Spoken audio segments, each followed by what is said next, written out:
C'est un état confetti, 3 îles perdues au milieu de l'océan Atlantique. L'archipel de Sao Tomé et Principe est un des rares endroits sur Terre où la nature est restée à l'état sauvage.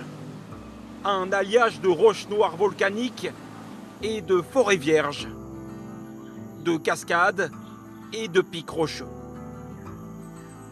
Go, go, go, go, go. Allez, allez. Ok, vamos. Allez, on y va. Ces touristes américains ont décidé de découvrir les îles à pied, un peu comme au temps des premiers explorateurs.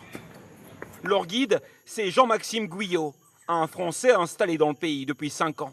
On a environ 7 à 8 heures de marche pour rejoindre le sud de l'île et la civilisation. Donc c'est une randonnée où il faut être en bonne condition physique. Ça monte, ça descend, ça peut être glissant. Ici, le climat est équatorial, il fait chaud et humide, la forêt est dense. Un faux pas peut vous coûter cher. Dans cet espace vierge, il n'y a aucune route. Les visiteurs sont coupés de tout. On marche vraiment dans une forêt et une jungle énorme. C'est génial d'être seul au milieu de tout ça.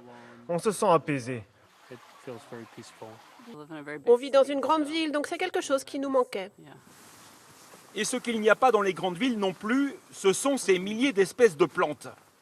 Je vais te montrer une plante qu'on appelle ici « ne me touche pas ». Et si je touche cette petite plante, elle se referme. Elle est très timide. Essaye pour voir. Et la randonnée leur réserve encore bien des surprises. Cette rivière est profonde et il y a des vagues. On va devoir nager pour traverser et utiliser un radeau en bambou pour nos sacs. On va voir si ça reste au sec ou si ça tombe à l'eau. À première vue, ce n'est pas gagné. Mais finalement, malgré le courant, tout le monde traverse sans encombre. Après la baignade, il reste aux aventuriers 5 heures de marche. Pour se reposer, les randonneurs peuvent aller se restaurer dans les roças, comme celle-ci. Sorte de ferme coloniale construite par les Portugais qui ont découvert le pays et se sont enrichis grâce à son café et son cacao. Ici, c'est le royaume du chef João Carlos Silva. Avec sa brigade, cet ambassadeur culinaire accommode les produits locaux. Le tout mijoté au feu de bois. J'utilise des ingrédients sauvages. Il est à côté des forêts, mais il est à côté de la mer en même temps. Il faut utiliser toutes les choses qui viennent de la forêt, que c'est sauvage, avec les choses qui viennent de la mer. C'est notre esprit et notre philosophie. Le chef est né ici il y a 65 ans. Peintre, sculpteur, animateur de télévision. Chacune de ses assiettes est une œuvre d'art. C'est un exemple d'une cuisine de fusion. C'est un ceviche, mais fait avec le poisson santomène, avec oignons portugais, mangue santomène.